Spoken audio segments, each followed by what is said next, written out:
We send hearts in normal conversations. Are you not one of those people who don't do that? I've had a guy get mad at me because I don't send any emojis. Ikaw, May, kapag nagka-text ka, Nag-ibig ka ng heart? Kapag may something po, parang gano'n. Kahit sino man. Kasi normal pala yun. Para sa'yo.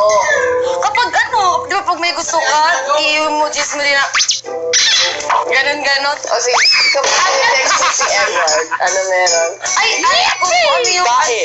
That's the one that she said. That's the one that she said. Because it's true! Ay, Hi Edward, good morning.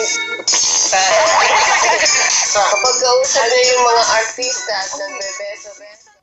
Baliw na baliw ako sa'yo, aking sinta, may aking prinsesa.